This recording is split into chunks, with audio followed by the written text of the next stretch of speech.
Assalamualaikum warahmatullahi wabarakatuh. Halo teman-teman, kami dari kelompok 9 akan menjelaskan materi tentang sejarah masuknya Islam di Eropa. Dan kami menggunakan media video. Selamat menonton.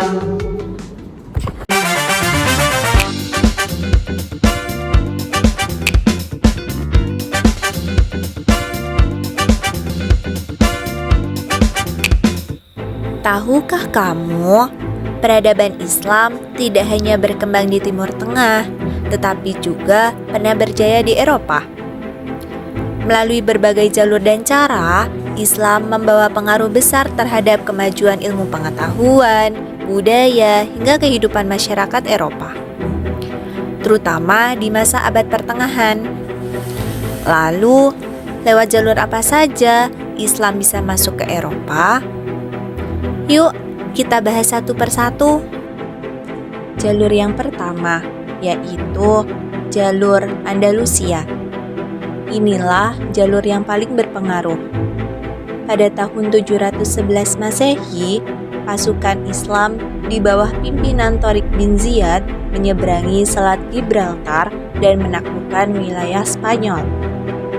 Nah, sejak saat itu berdirilah peradaban Islam di Andalusia selama lebih dari 7 abad.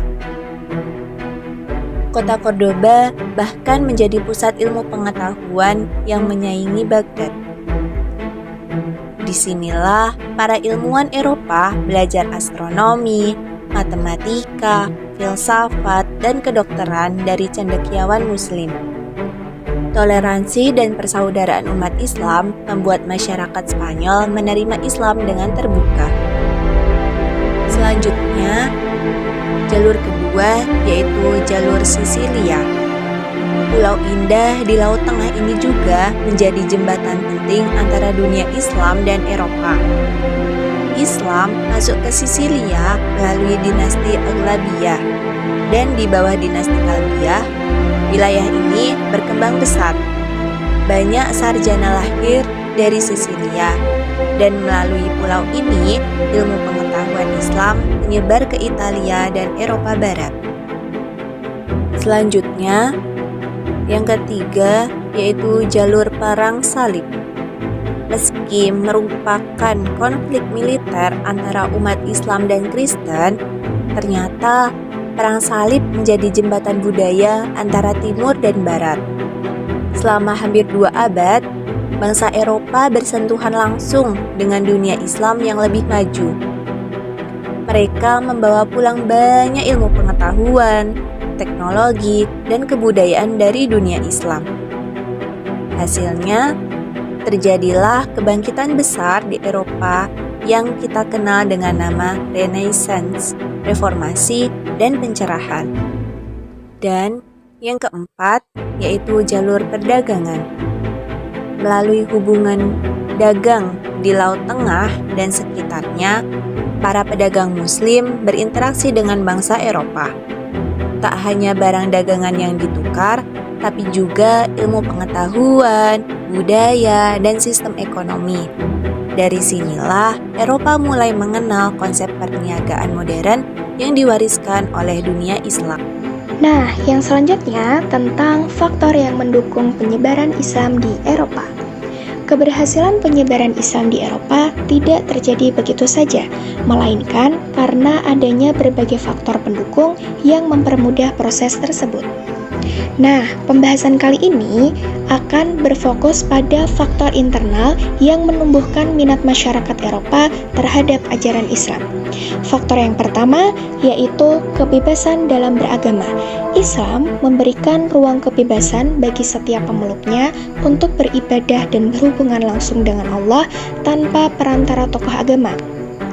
Berbeda dengan Eropa saat itu, di mana peran tokoh agama seringkali membatasi kebebasan individu dalam berpendapat, mengekspresikan pemikiran, maupun mengatur hak atas dirinya sendiri.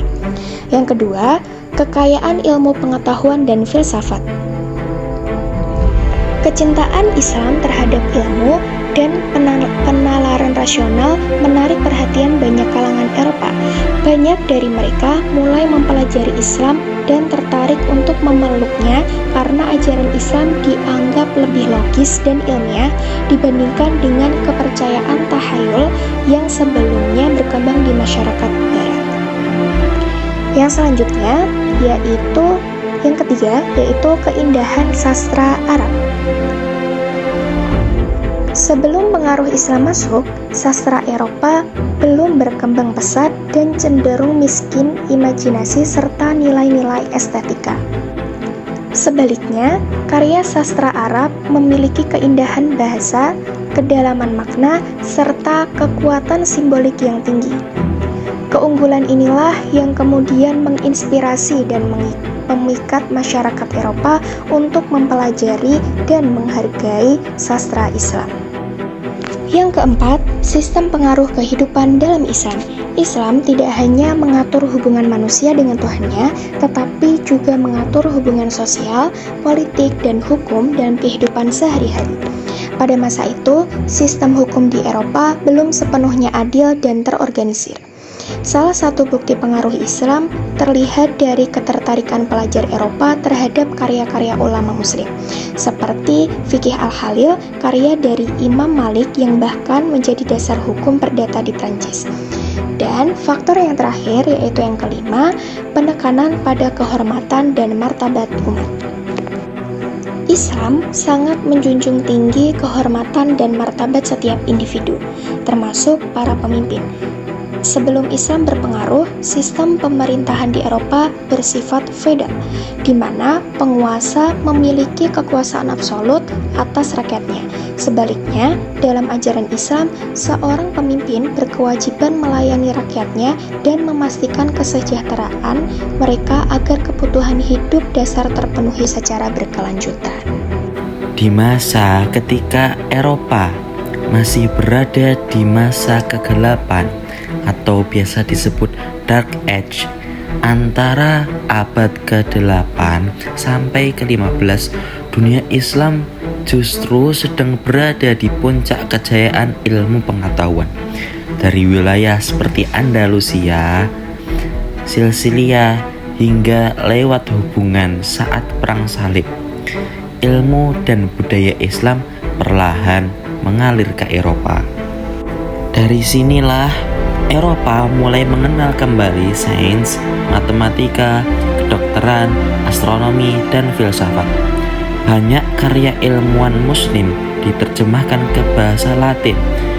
Buku-buku karya Ibnu Sina, Al-Khawarizmi, Al-Farabi, dan Ibnu Rushd jadi bahan belajar para sarjana Eropa. Bahkan Ibnu Rushd dikenal sebagai tokoh yang menginspirasi gerakan berpikir bebas dan rasional di Eropa. Pemikirannya tentang kebebasan berpikir melahirkan apa yang kita kenal sebagai awal Renaissance, masa kebangkitan intelektual Eropa. Selama lebih dari 700 tahun, Andalusia di bawah pemerintahan Islam jadi pusat peradaban dunia.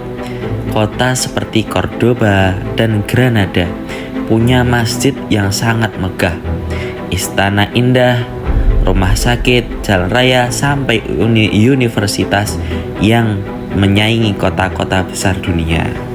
Salah satunya Universitas Cordoba yang bahkan berdiri sebelum Universitas Al-Azhar di Mesir.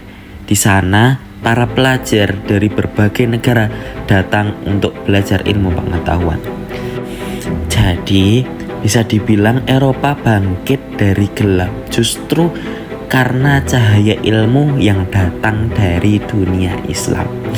Peradaban Islam bukan hanya soal ibadah, tapi juga tentang pencerahan pengetahuan dan kemajuan manusia.